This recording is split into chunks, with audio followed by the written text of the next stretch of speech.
Pinagpalang araw sa inyong lahat ng mga tagapakinig. Kumusta kayo ngayong tag-init na ang panahon? Nakakairita sa balat ang init na kahit ang hangin ay maalansangan yaong ihip. Kaya tuloy kahit walang pasok sa paaralan, ang mga kabataan ay hindi man lang makapagliwaliw ng tuluyan sa lansangan. Kung sa bagay dapat sanay na ako, mula pagkabata naman talaga ay hindi ako malayo makapaglaro sa labas ng bahay. At bihira lamang ako nagkaroon ng kaibigan dahil takot ang ibang mga bata sa pamilya ko. Hanggang sa nagwalong taong gulang na ako at nakalala ang kapitbahay naming si Marga at ang kanyang ina na si Ginang Razon. Isang hepe ng pulis pangkababaihan sa aming distrito dito sa probinsya. Ako nga pala si Amelia, 23 taong gulang sa kasalukuyan. Ibabahagi ko sa inyo ang isang karanasan na hanggang ngayon ay hindi pa rin nabubura sa aking alaala. Tungkol ito sa kabayanihang ginawa at pagliligtas sa akin ni Ginang Razon mula sa sarili kong pamilya. Hindi na naman siguro bago sa inyong pandinig ang mga aswang, hindi ba? Yun kasi ang angka namin na aking pinagmulan. Oo, tama kayo ng inyong narinig. Aswang ang buong pamilya ko at ang salin lahi nito. At alam nyo na rin naman siguro ang mga katangian nila. Tila mga kanibal na kumakain ng karne at laman ng pangkaraniwan at normal na tao. Sariwa man o niluto ang mga ito, malakas ang kanilang pang-amoy, pandinig at maging ang kanilang mga pakiramdam. Mga katangian na wala sa akin. Musmus pa lamang ako ay kapansin-pansinang naiiba ako sa kanilang lahat. Mahina lahat ng sensasyon ko kumpara sa kanila. At ang kanilang ipinagtataka, isinusuka ko ang nakakaing karne ng tao kahit naluto pa ito. Tila ba ayaw tanggapin yun ng sikmura ako. Anak, ipinagluto kita ng paborito mong ulam na menudo. Kumain ka ng kumain, ha? Saad sa akin ng aking ina, isang gabi habang inihahain sa hapag ang aming hapunan. Opo, ina. Maraming salamat po. Paborito ko ulit itong niluto nyo. Nakangiti kong tugon sa kanya. Sumandok na ako ng napakaraming kanin at nang halos mapuno na ang aking pinggan, ay pinatungan ko naman ito ng ulam na niluto para sa akin ni ina.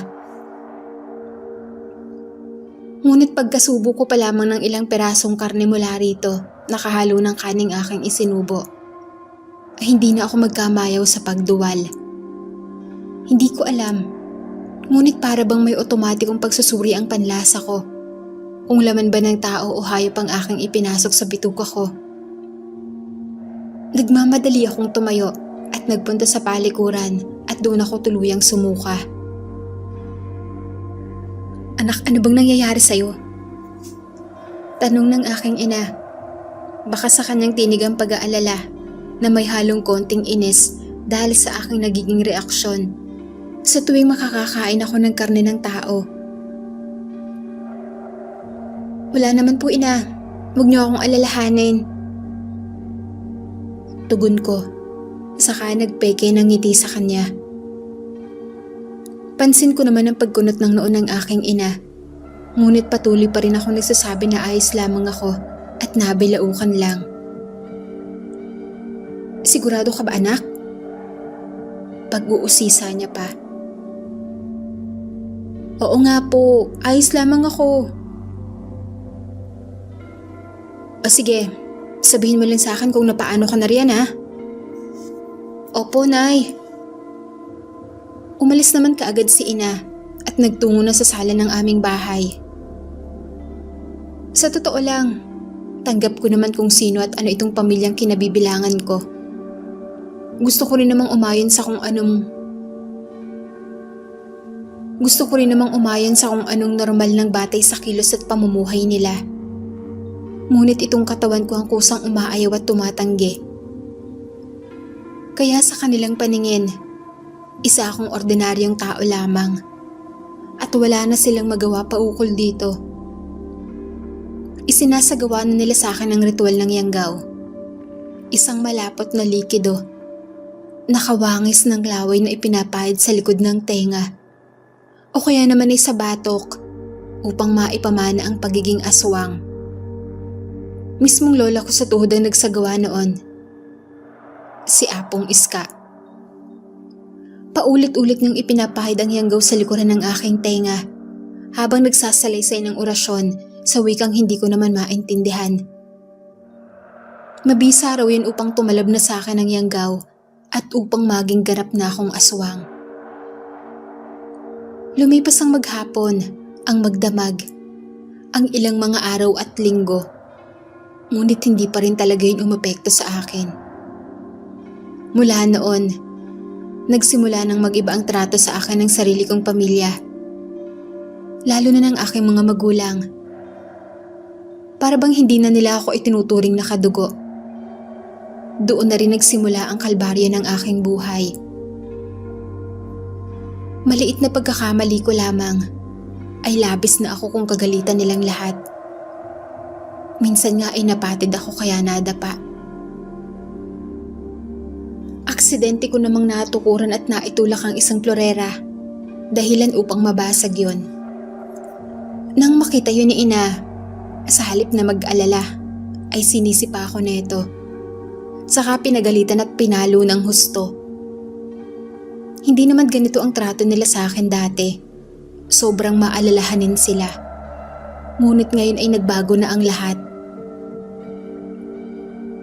Ikaw talagang bata ka? Hindi ka marunong mag-ingat? Tingnan mo tong ginawa mo. Alam mo ba kung gaano kamal ang presyo ng florerang ito na binasag mo? Ha? Sigaw ni ina sa akin habang namumula ang mata at kutis nito dahil sa galit. Pasensya na po ina, patawad po. Hindi ko naman po sinasadya. Pagmamakaawa ko pa habang humahagulgol. Sinadya mo man o hindi, nabasag pa rin ang florera ko. Paano na ngayon yan? Kay lakas ng kanyang boses, sanhi ng labis na galit. Kung magalit si ina ay para bang buhay ang naaksidente at hindi isang bagay lang. Nakikita ko sa kanyang mga mata na mas pinahalagahan niya pa ang florerang yon kaysa sa akin na sarili niyang anak. Hindi ko tuloy maiwasan ng mayamot dahil dito.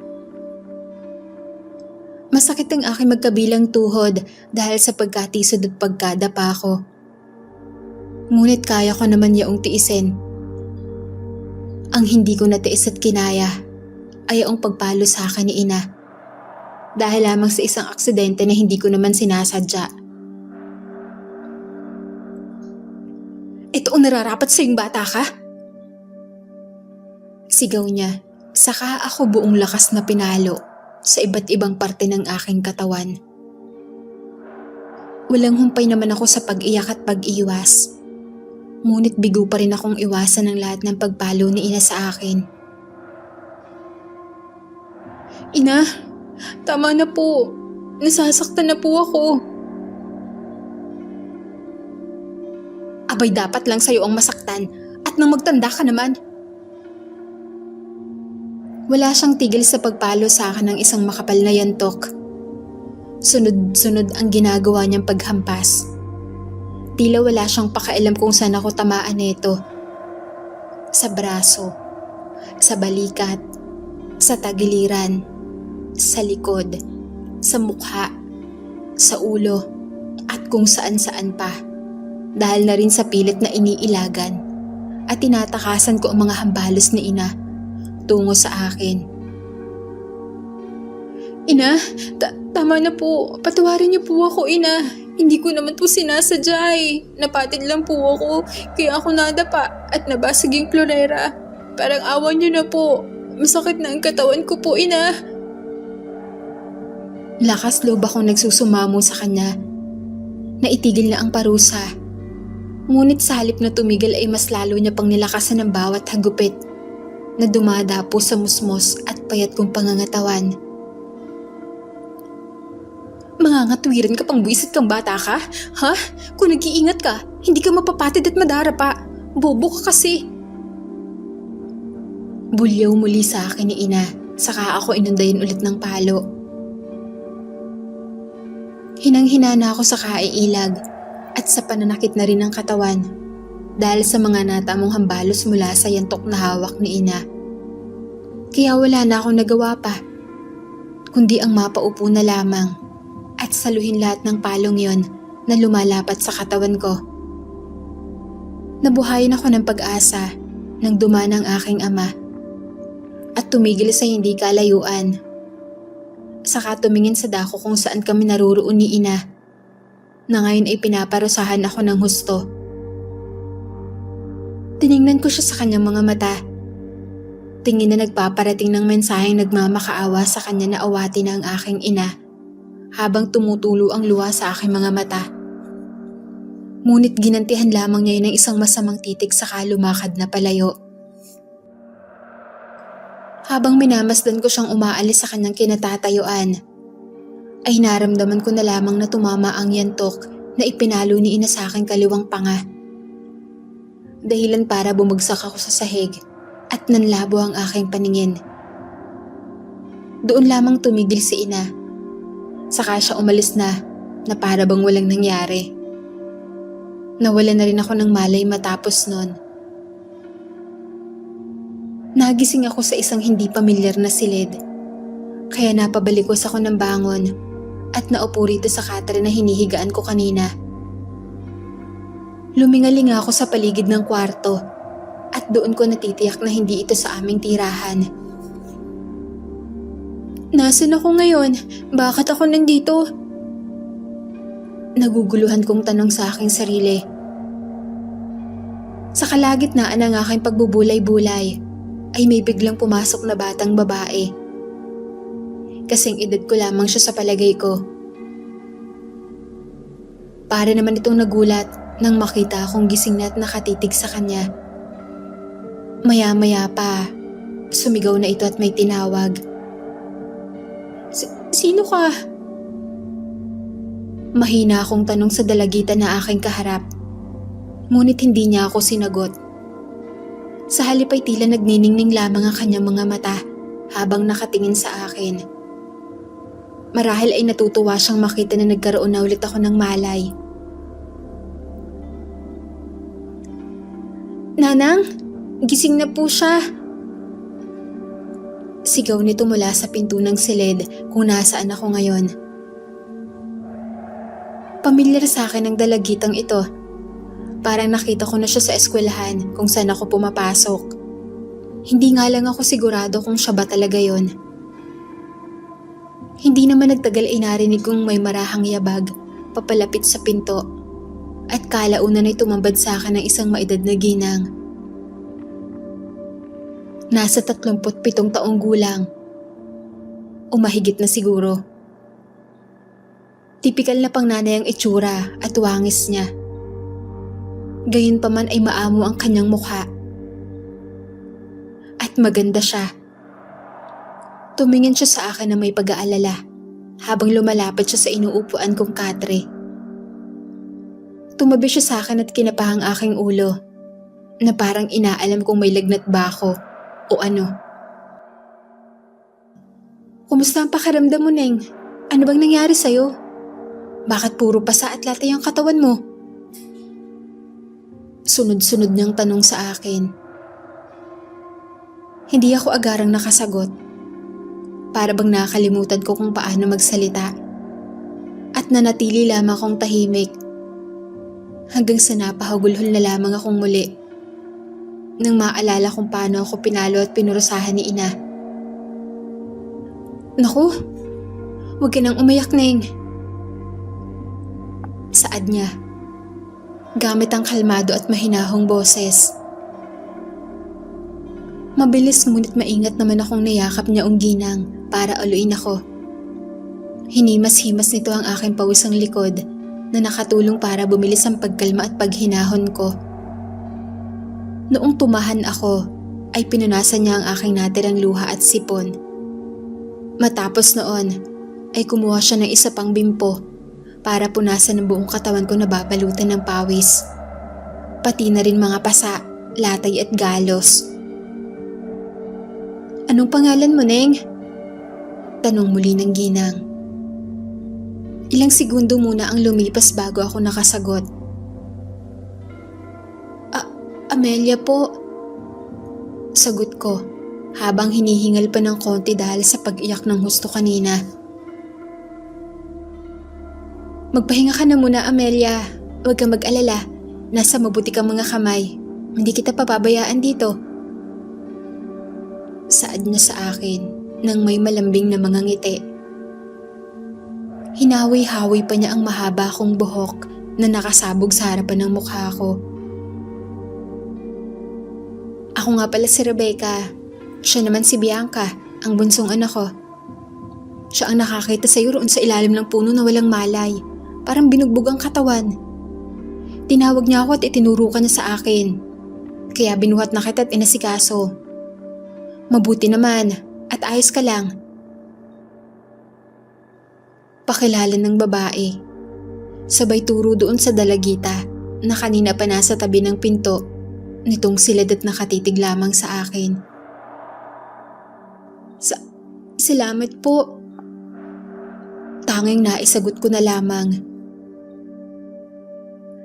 "Walang anuman, Neng. O siya, magpahinga ka na muna ha. Magluluto muna ako ng hapunan natin. Dito ka na muna kumain at magpalipas ng gabi." Nakangiti pa rin niyang sambit. Gumanti lamang ako ng ngiti, saka tumango bilang pagsang-ayon sa kanyang nais. Tumayo na siya at bumaling naman doon sa dalagita na unang tumambad sa akin kanina, na ayon sa kanya ay bunsong anak niya raw na nakakita sa akin. "Bianca anak, ikaw na munang bahala sa kanya ha. Bantayan mo muna habang nagpapahinga. O kung gusto mo, magkwentuhan na rin kayo para naman may makausap ka." Sambit ng babae sa kanyang anak. "Sige po, nanang." Sagot naman ng dalagita. Pagkalabas ng kanyang ina, ay mabilis na lumapit si Bianca patungo sa akin. Umusod naman ako, saka humiga para ilapat ang katawan na nasasaktan pa rin dahil sa bugbog na inabot. Umupo naman si Bianca sa aking tabi at nagsimula siyang kausapin ako. "Hi Amelia." Panimulang bati niya sa akin. Pilit naman akong ngumiti at saka tumugon. "Hello din sa'yo. Ano nga ulit ang pangalan mo?" Tanong ko naman sa kanya. "Ako si Bianca. Ilang taon ka na, Amelia?" Tugon niya naman at saka gumanti ng tanong. 14 na taong gulang lamang ako, pero malapit na ako mag-15 ngayong darating na Setyembre sa kasal ko yung taon. Ikaw ba? Mahabang saad ko naman. Pareho lang pala tayo ng edad eh. Nag-aaral ka ba? Tanong niyang muli. Oo, sa katunayan. Nakikita nga kita sa paaralan na pinapasukan natin eh. Pamilyar sa akin si Bianca, hindi ko lang alam ang kanyang pangalan. Ha? Isang eskwelahan lang pala tayo? Bakit ikaw hindi kita nakikita? Nagtatakang sambit niya. Saka tumingala, na tila iniisip kung nakita niya na rin ba ako sa paaralan namin. Siguro hindi mo lamang ako napapansin. Palagi ka kasing maraming kasamang kaibigan sa tuwing makikita kita eh. Mahinahon ko namang tugon. Naaalala ko na. Tama na sa eskwelahan ko siya nakikita dati. Hindi ko pa nga lang alam ang kanyang pangalan noon. Ganoon ba? Pwede rin ba kitang maging kaibigan, Amelia? Masiglang mungkahi niya sa akin. Napangiti na lamang ako sa kanyang alok. Ngayon pa lamang may naglakas loob na mag-alok sa akin at magpaanyaya ng makikipagkaibigan. Kaya naman ang bilis ng naging kasagutan ko sa itinanong niya sa akin. Oo naman, Bianca. Abot tayo akong tugon sa kanya. Siya ang kauna-unahan kong naging kalaro at kaibigan mula ng mga oras na yon. Paglipas ng halos 1 oras, ay sinilip kaming muli ni Nanang Rebecca. Tinawag niya kami para kumain. Noong gabi lang din yaon ako nakakain ng maayos. Bukod kasi sa masarap na pagkakaluto ni Nanang Rebecca sa ulam na kanyang inihain, panatag din ng aking kalooban na karne ng hayop ang sahog nito. Kumain ka lang ng kumain dyan, Ineng. Magpakabasog ka nang mabawi mo kaagad ang lakas mo. Eto pa ang ulam mo. Saad niya. Saka ako sinundukan ng ulam na nasa kaserola. Opo, maraming salamat po. Tanging sambit ko. Ano bang nangyari sa'yo, Ineng? Bakit para kang binugbog? Puro pasaka, saka latay sa katawan. At yung pisngi mo, medyo namamaga pa na parang hinampas. Tanong nito sa akin. Nang makaupo na muli siya sa kanyang pwesto sa harap ng hapag. Pinalo po kasi ako ni Ina. May nabasag po kasi akong blorera sa bahay dahil napatid at nadapa po ako. Kaya po nagalat siya at pinalo ako. Ay nako, Sus Mariosep. Sobra naman pagdidisiplina ang ginawa sa'yo, Neng. Hindi ba alam ng nanay mo na pwede siyang makakasuhan dahil sa ginawa niyang yan? Bahagya akong nagulat sa sinabi ng babae. Bumilis din ang pintig ng aking puso dahil sa biglaang kaba na aking nararamdaman. Naku, huwag niyo na po siyang ipakulong. Mahal ko po siya. Galit lang po si Ina kaya niya po ito nagawa sa akin. Pakiusap ko sa kanya habang gumagaralgal ng konti ang boses at pinipigilang umiyak. Sumilay muli ang awa mula sa mga mata ni Nanang Rebecca na nakatingin ngayon sa akin. Huwag ka mag-alala, Neng. Wala naman akong kakayahan namang himasok sa buhay niyo mag-ina. Siguro ang magagawa ko na lamang, patuloyin at alagaan ka rito sa bahay kapag naulit pa yan. Pwede ka rin pumunta rito kahit kailan mo gusto. Para naman may kaibigan din itong anak kong si Bianca. Mahabang salaysay niya sa akin. Nakaramdam ako ng kaginhawahan matapos kong marinig yon. Sige po, maraming salamat po. Ang bait-bait niyo po pala.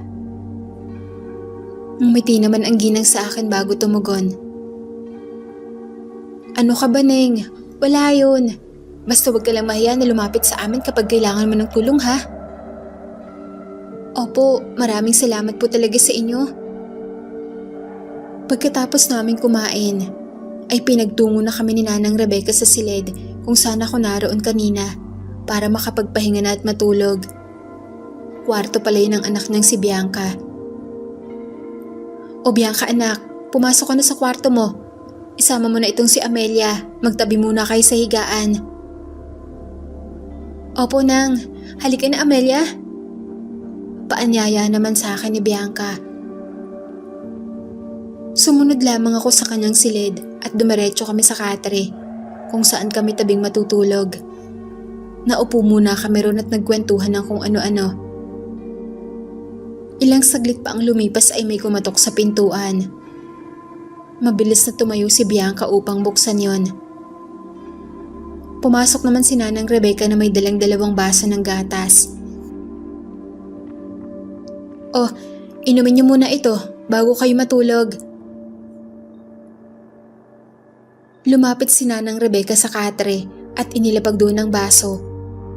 Umupong muli si Bianca sa aking tabi at sabay naming ininom ang gatas. Habang paunti-unti kong tinutungga ang akin, kinapa naman ng ginang ang aking noo at sinuri ang temperatura ng aking katawan.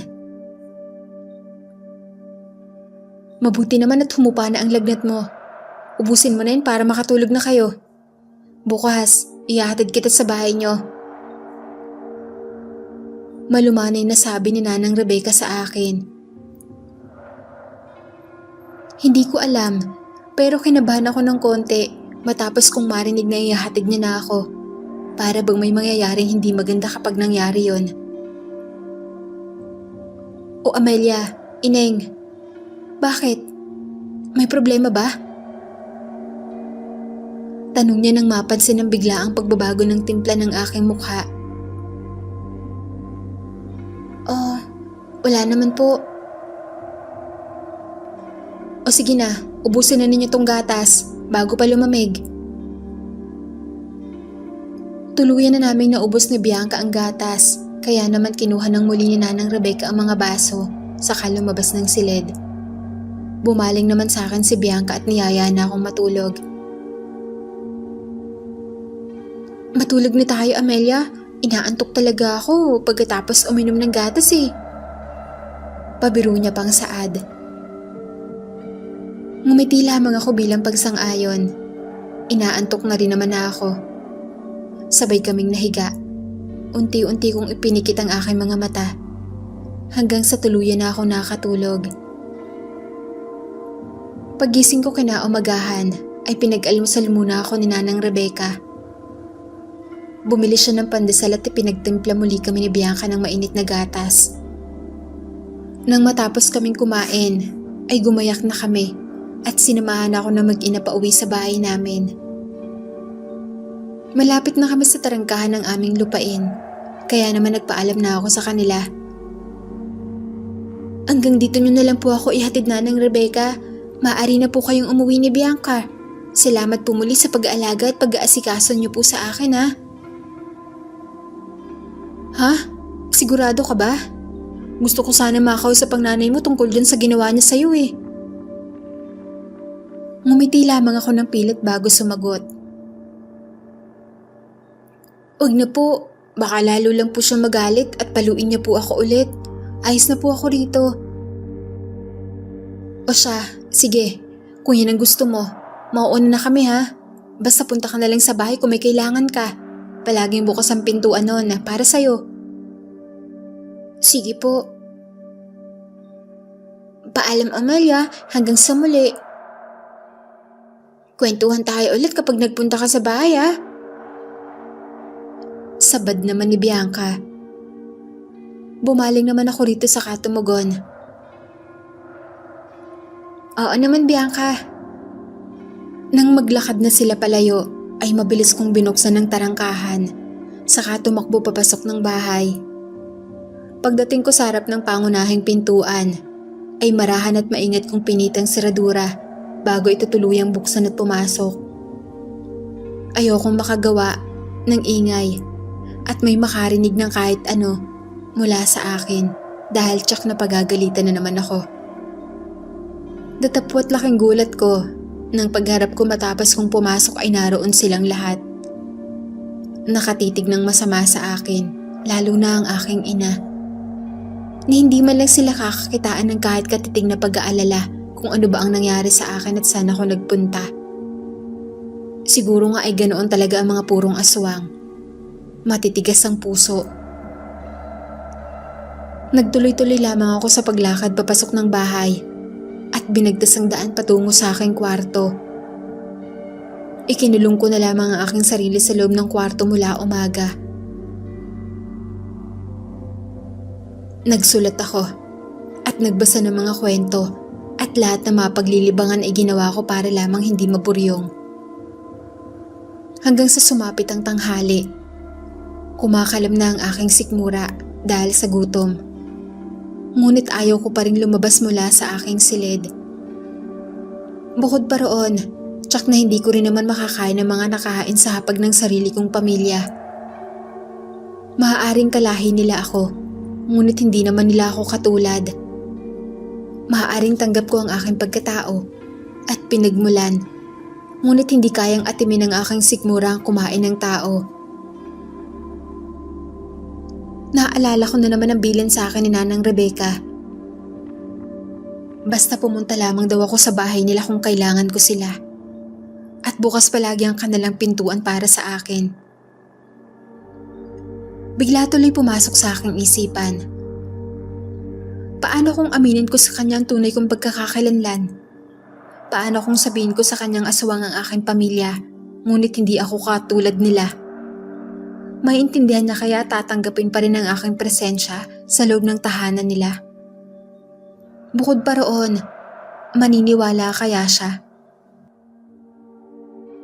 Gayong isang bata lamang magsasalaysay nun sa kanya. Pagsapit ng alauna, ay napagdesisyonan kong tumakas at lumabas muli ng bahay para magtungo sa ginang na kumubkob sa akin. Doon na lang siguro ako kakain kapag naipaliwanag ko na sa kanya ang lahat. Buong ingat akong kumilos hanggang sa makalabas ako ng bahay.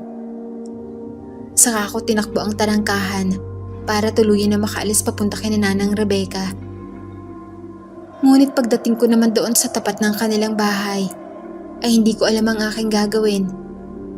Umarahil, lubha lang ako pinangungunahan ng kaba at hiya. Kaya kahit pagtawag ay hindi ko magawa.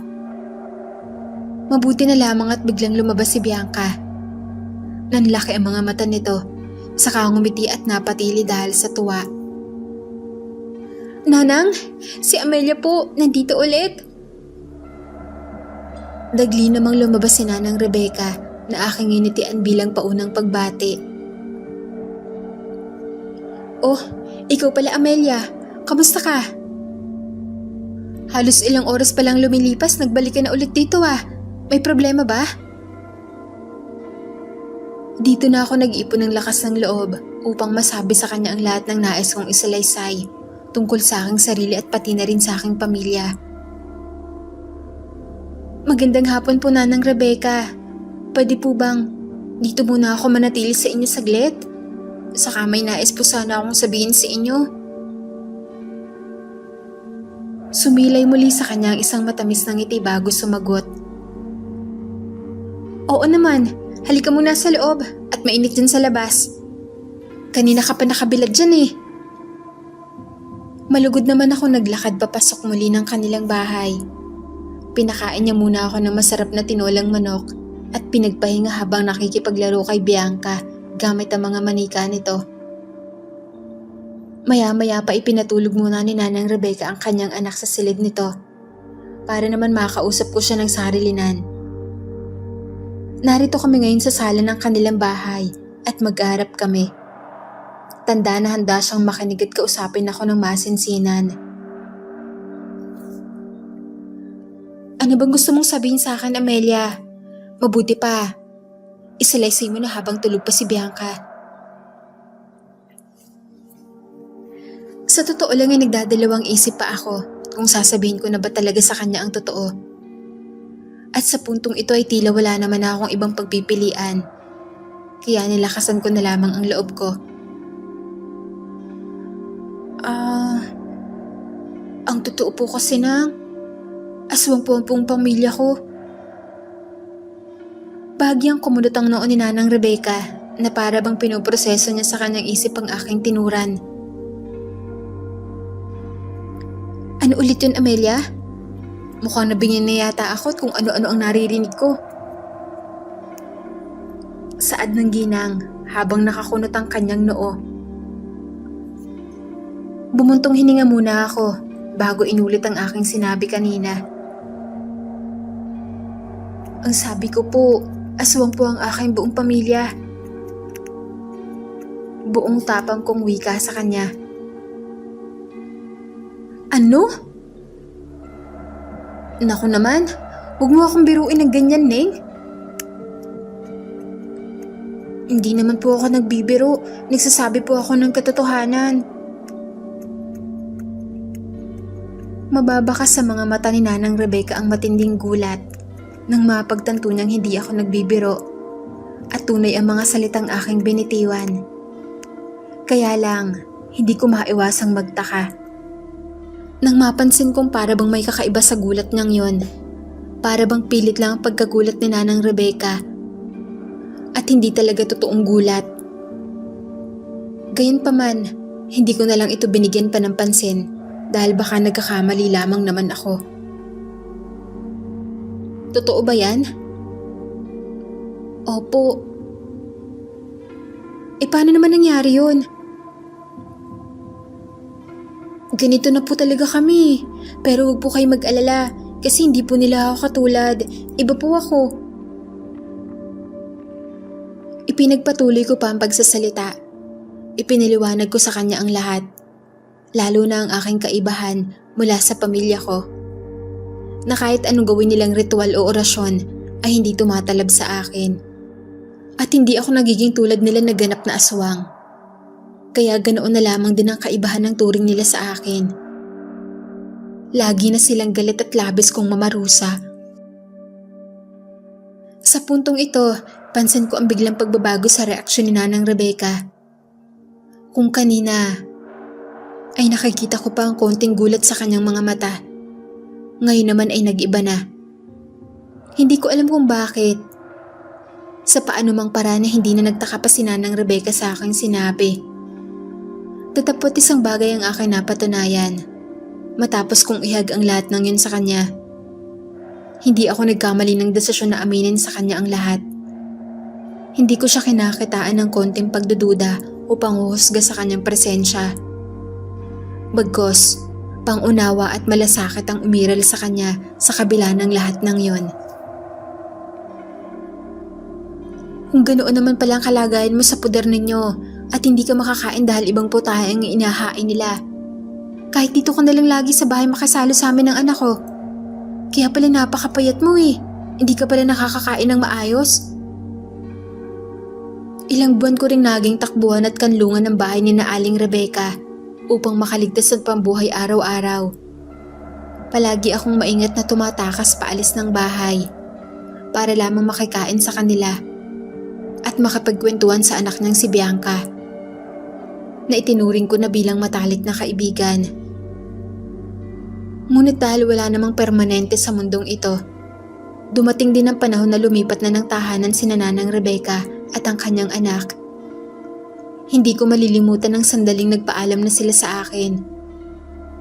Nag-iyakan kami nung araw na yon. Pasensya ka na ining pero kailangan na namin umalis sa lugar na to. Dahil may mas maayos kami matitiran sa Maynila. Mag-iingat ka palagi ha. Panatilihin mo ang pagiging mabait mong bata. Pati na rin ang pagiging dalisay ng iyong puso. Huwag na huwag kang tutulad sa pamilya mong aswang. Bilin niya pa sa akin habang umiiyak at sunod-sunod na pumapatak ang luha sa kanyang mga mata. Tumango-tango na lamang ako bilang sagot at saka yumakap sa kanya habang umiiyak na rin dahil sa labis na kalungkutan. Pagbitaw ko naman ay siya ring yakap sa akin ng anak ng si Bianca na aking matalik na kaibigan.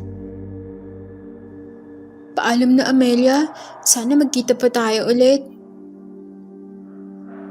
Umiiyak niya ring sabi. Oo naman, kapag mga ganap na tayong dalaga, kapag kaya ko na rin bumiyahe na mag-isa, susundan kita roon. Bahagya namang napangiti at napatawa si Nanang Rebecca dahil sa aking tinuran. Kaway lamang ako ng kaway noong makasakay na sila ng jeep at umandar yun palayo sa akin. Bilang pamamaalam sa kanilang dalawa. Umuwi na ako ng bahay na sobrang lungkot at namumugto ang mga mata. Kamalas-malasa namang nahuli pa ako ng aking ina. Natuklasan niya na pala ang aking pag-alis at pagtaka sa bahay tuwing tanghali at pag-uwi kapag malalim na ang gabi. Saan ka nanggaling? Ha? Bulyaw ni ina. Pagpasok ko pa lamang ng pintuan. Sa sobrang gulat ay hindi na ako sumagot at hinayaan ko na lamang ang mga sumunod na nangyari. Hinablot ni ina ang aking buhok at kinaladkad ako papunta sa aking silid. Nagpupumiglas ako dahil sa sakit na para bang mababakbak ang balat ko sa ulo sa higpit ng kanyang pagkakahawak sa aking buhok. Ikaw na bata ka talaga? Pati paglahis ng bahay natututunan mo na rin? Ha? Dito ka sa kwarto mo. Mula ngayon huwag ka na lalabas dito ha? Kundi malilintikan ka talaga sa akin. Sigaw niya habang dinuduro-duro ako pagkatapos akong ihagi sa aking higaan. Hindi ko labis na ininda ang pananakit niyang yon. Ngunit wala akong tigil sa pag-iyak ng gabing yon dahil alam kong wala na akong matatakbuhan. Balik na naman sa dati ang aking buhay. Wala na naman akong kakampi at kaibigan. Ilang linggo ang lumipas at nagtiis ako sa nakakaburyong na buhay nang wala man lang karamay.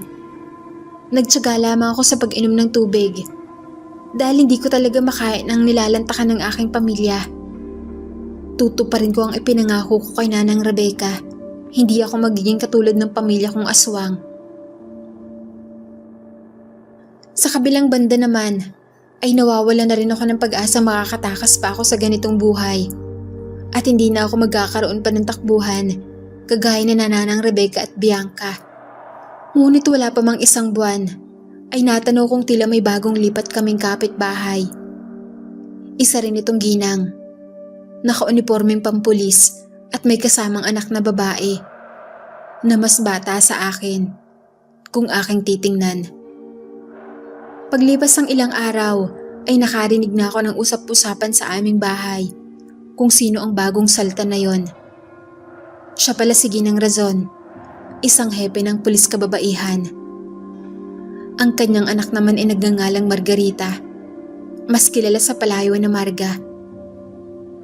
7 taong gulang ng mga panahong yon. Parehong abala ang mag-ina. Sa trabaho si Ginang Razon at pag-aaral naman ng kanyang anak. Halos hindi ko na nga sila makita dahil sa sobrang bihira lamang nilang umuwi sa kanilang tahanan.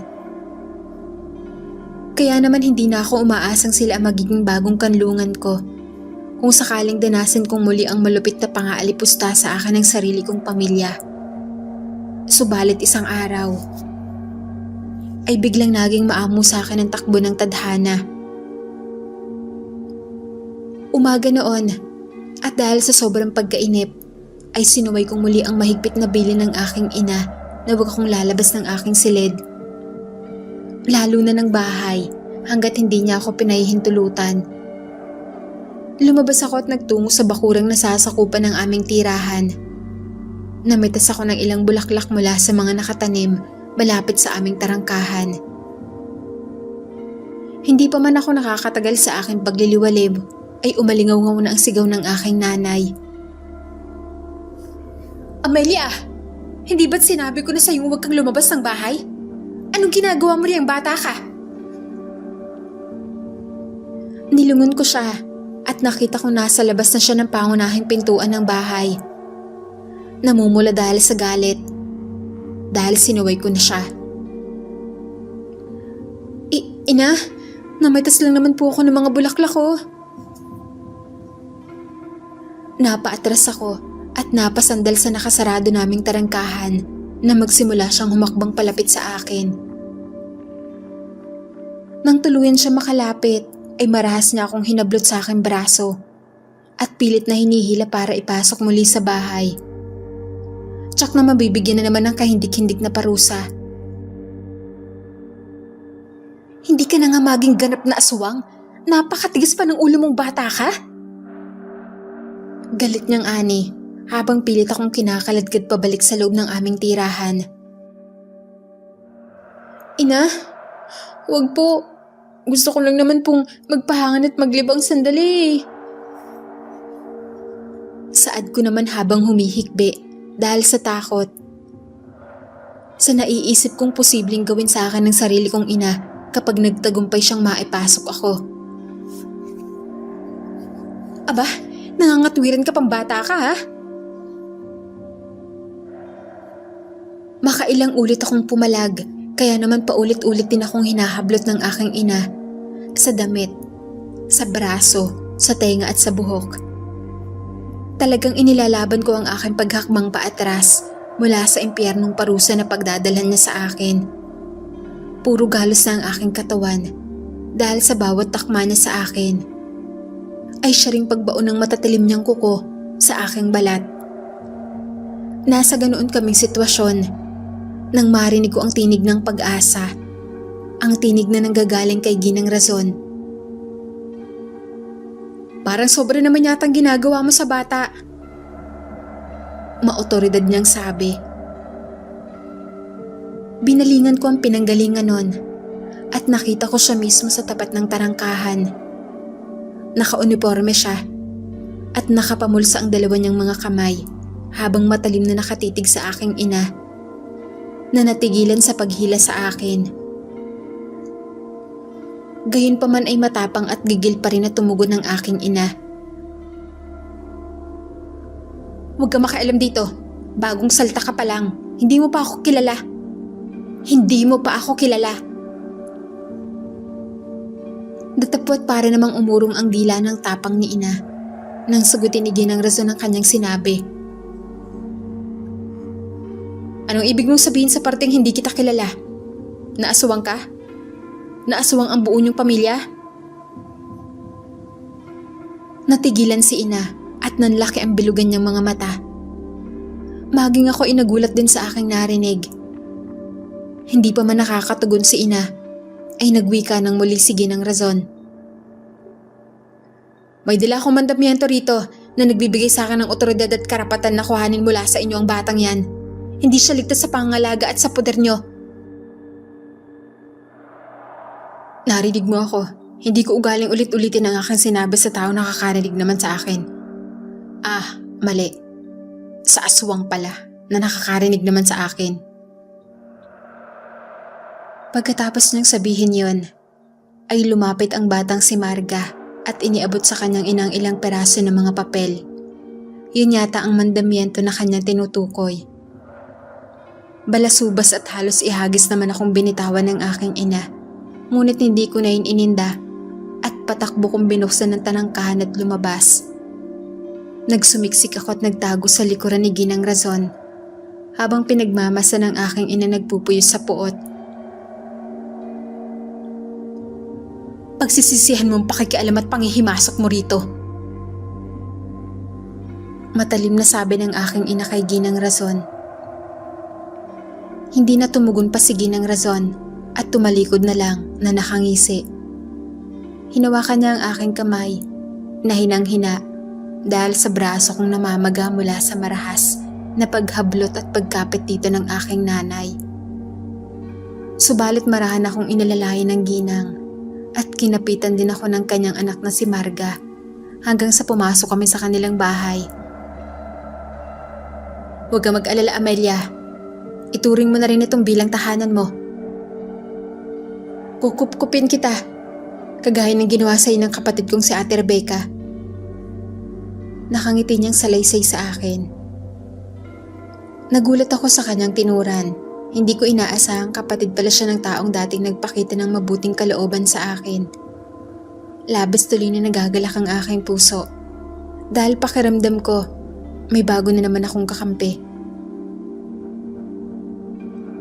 Kaya pala pumabait din kayo, kasi kapatid niyo po pala si Nanang Rebecca. Ngumiti naman ang ginang at saka sumagot. Oo, iha. Kaya huwag ka mag-alala at nandito na kami. Maraming salamat po. Kumusta na po pala si Nanang Rebecca at si Bianca po? Ayun, mabuti naman. Mas maganda na ang buhay nila sa Maynila. Mabuti naman po kung ganon. Natutuwa ako malaman yan. Ngayong nandito na ako na ang kupup-kup sa'yo. Sa legal na paraan. Huwag mo nang alalahanin pang pamilya mo. Dahil kung papalag sila, batas na makakalaban nila. Magiging mabuti na rin ang takbo ng buhay mo sa aking poder, iha. Pinapangako ko sa'yo yan. Wala akong naisagot pa, kundi ang pangingilid ng aking luha. Ang seryoso at maotoridad ng presensya kanina ay napalitan na ngayon na magiliw at mahinahon sa aking harapan. Siguro ay upang hindi ko na madama pa ang tensyon mula sa dinanas kanina. Ngunit gulat pa rin ako dahil batid niya ang aking ngalan. At bukod pa roon, ay kapatid niya nga pala si Nanang Rebecca. Kaya pala may pagkakahawig sila. Mas matanda lamang ng konti si Nanang Rebecca. Ngunit mas matangkad itong si Ginang Rason. At kagaya ni Nanang Rebecca, ay masasabi kong napakaganda din talaga nito.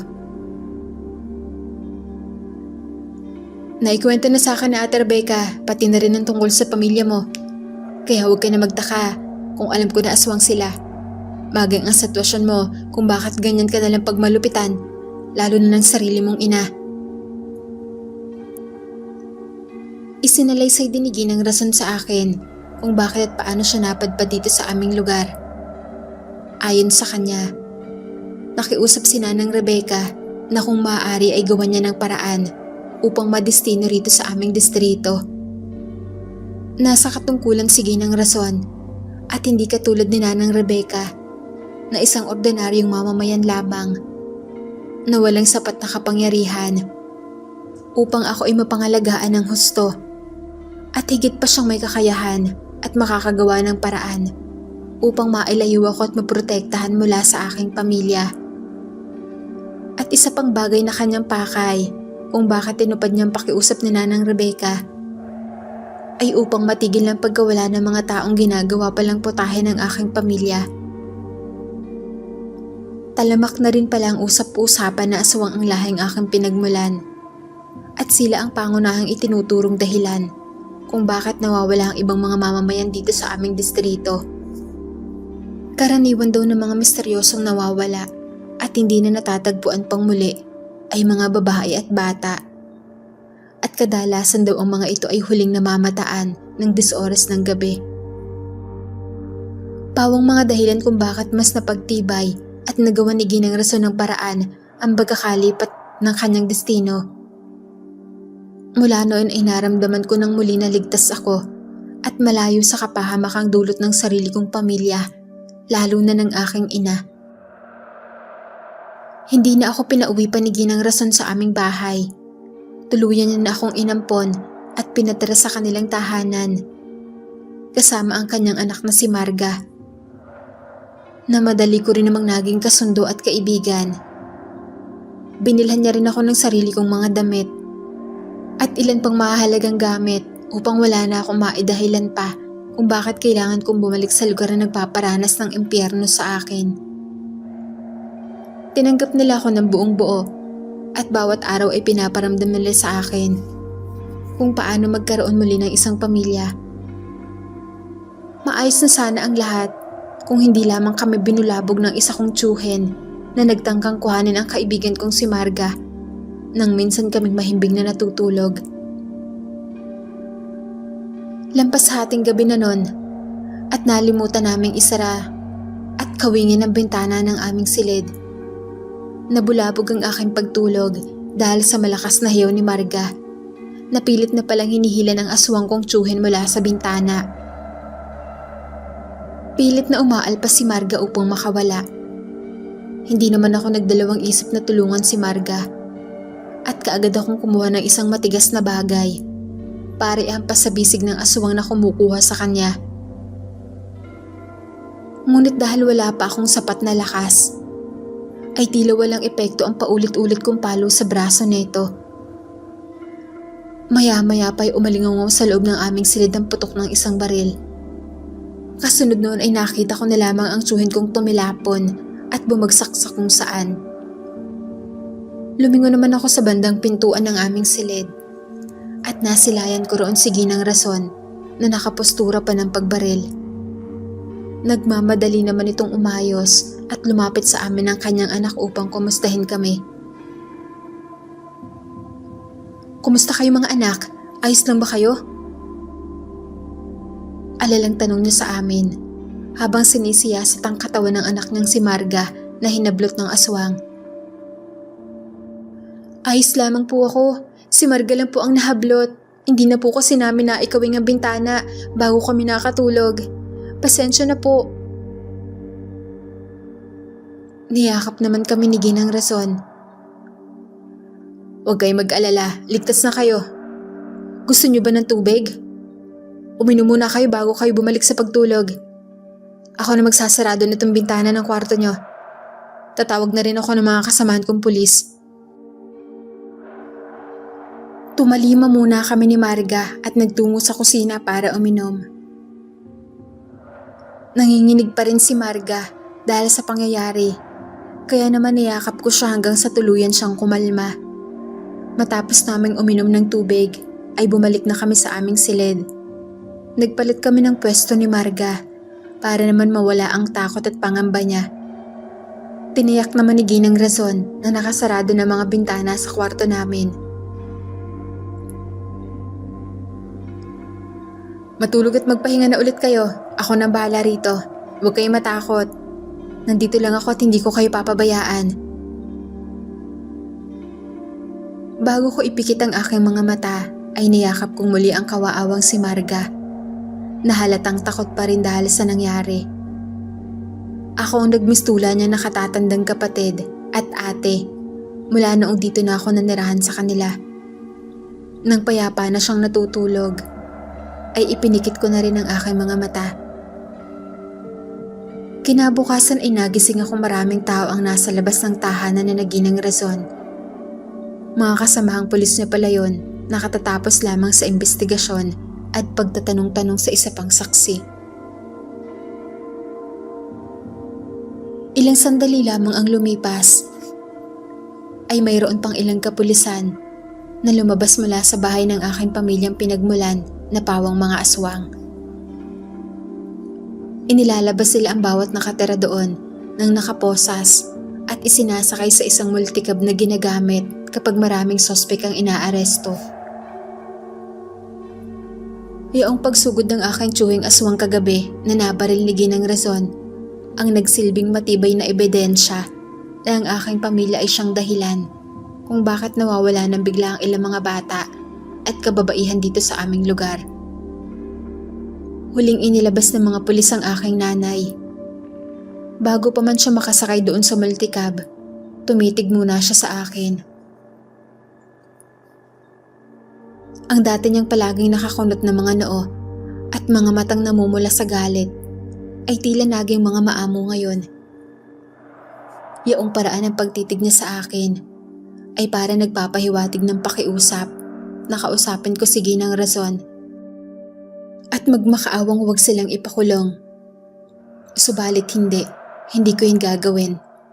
Marapat lamang na pagbayaran nila ang lahat ng kanilang ginawa. Ang pagkuha ng mga inosenteng buhay, lalo na ng mga babae at bata, para lamang may mga laman ng tiyan nila. Literal. Hanggang sa umalis na ang multicab, nanatili lamang nakatingin sa akin ng aking ina. Aaminin ko, naaawa rin naman ako sa kanya at sa iba pa naming kaanak. Ngunit ito ang tama, ito ang nararapat, ito ang kailangan. Lumipas ang ilang araw mula nang maaresto ang buong pamilya kong aswang. Naging payapa na ang aming distrito. Kalaunan ay nawala na rin ang usap-usapan tungkol sa mga aswang, pati na rin sa mga nawawalang biktima ng mga ito. Nagkaroon na ng bagong simula ang aming lugar at ligtas na rin nakakalabas sa mga mamamayan nito kahit na malalim na ang gabi. Wala nang pangamba, wala nang takot, at lahat sila ay may itinuturing na isang bayaning pulis. Alam niyo na yan kung sino.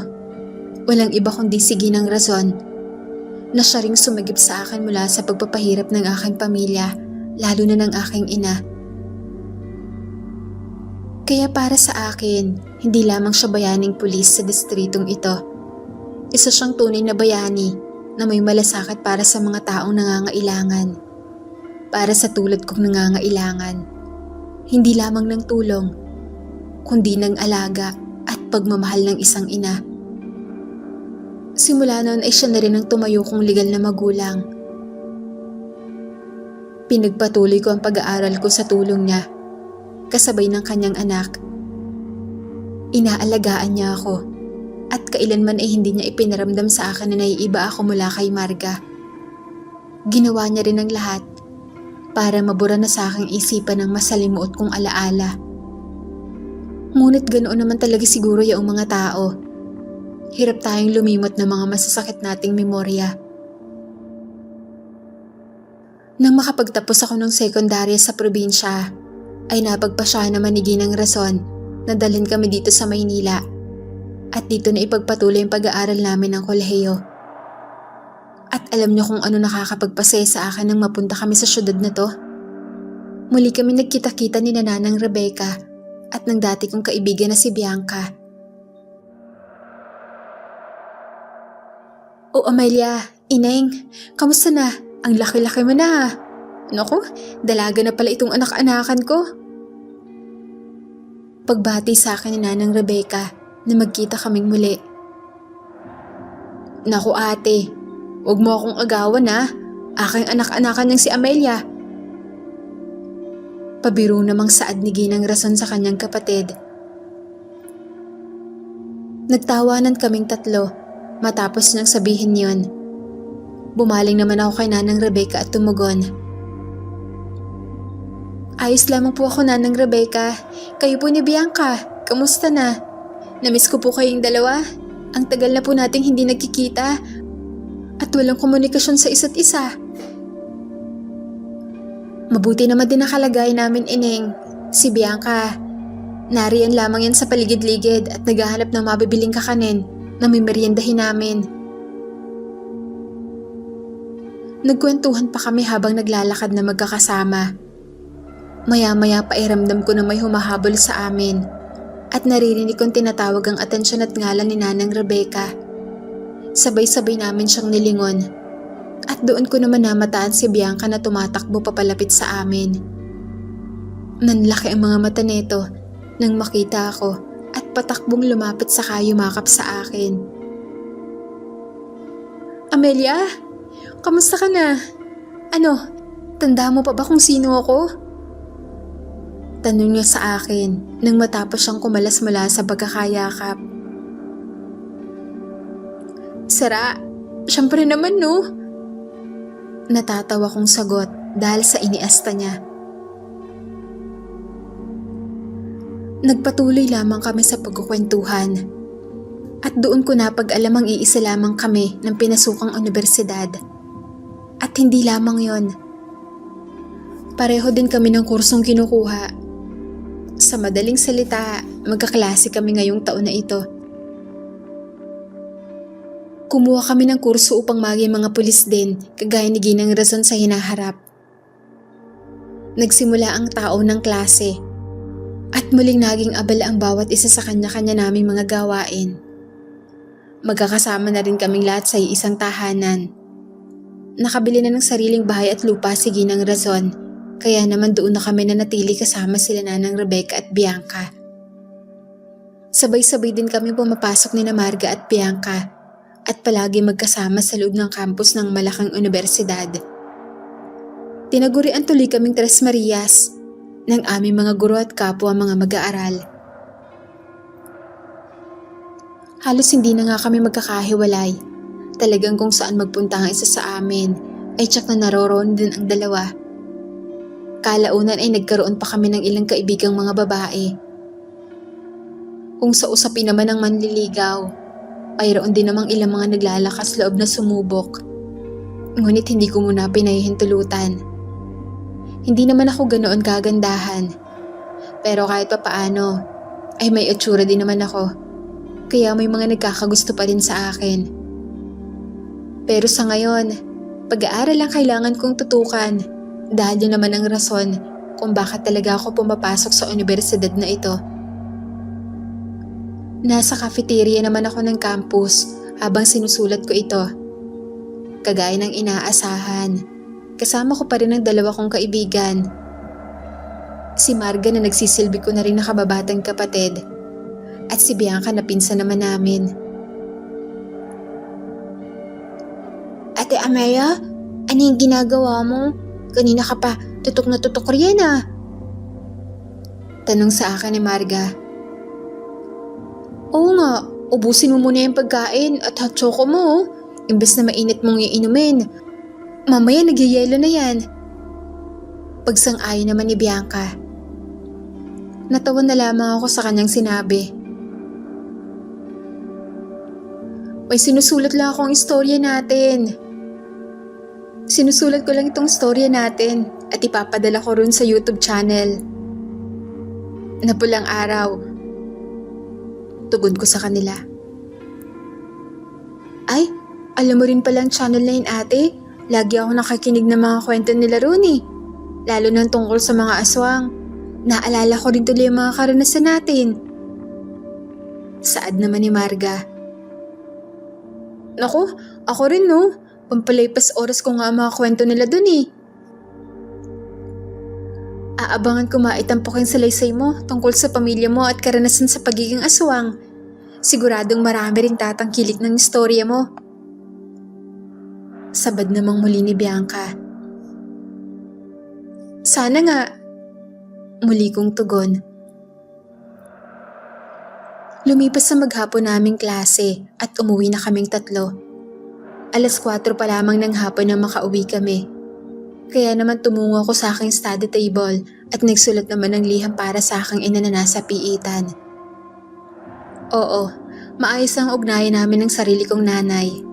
Nagpapalitan na kami ng sulat habang nasa loob siya ng kulungan para kumustahin at balitaan ang isa't isa kung ano mga nangyayari sa buhay namin. Tinitipon ko ang mga liham na padala sa akin ni ina sa isang kahon. Patid ko kasing pahirapan bago niya yun maipadala sa akin. Kaya kahit sulat man lang niya ay labis ko nang iniingatan. Mabuti nga at naging maayos ang relasyon namin kahit magkahiwalay kami ngayon. Imposible nang makalaya si ina. Yun kasi ang hatol ng korte sa kanya at sa iba pa naming kaanak dahil sa dami ng kanilang mga naging biktima. Kaya mananatili lamang sila sa loob ng bilangguan habang buhay. Nangako ako sa aking ina na pagsapit ng bakasyon ay dadalawin ko siya. Sabi niya kasi sa huling sulat niya, nasasabik na daw siyang makita akong muli. Halos lahat din ng kanyang liham ay naglalaman ng paghingi niya ng tawad sa lahat ng pagkukulang at maling nagawa niya patungo sa akin. Matagal ko na naman siyang napatawad. At mahal ko pa rin ang aking ina. Ngunit ang hindi ko malilimutan ay yaong sinabi niya sa aking tanggap niyang nang naiiba ko sa kanila. At mabuti na nga lang daw, hindi ako naging isa sa kanilang mga ganap na aswang. Ipinagpapasalamat niya raw ang bagay na yon. At dito na po nagtatapos ang aking kwento. Pasensya na kung medyo magulo at hindi naman ako ganoon kagaling o kabihasa sa pagsasalaysay. Pero sana magustuhan pa rin ninyo at kapulutan ng aral. Maraming salamat at magandang araw pong muli sa lahat.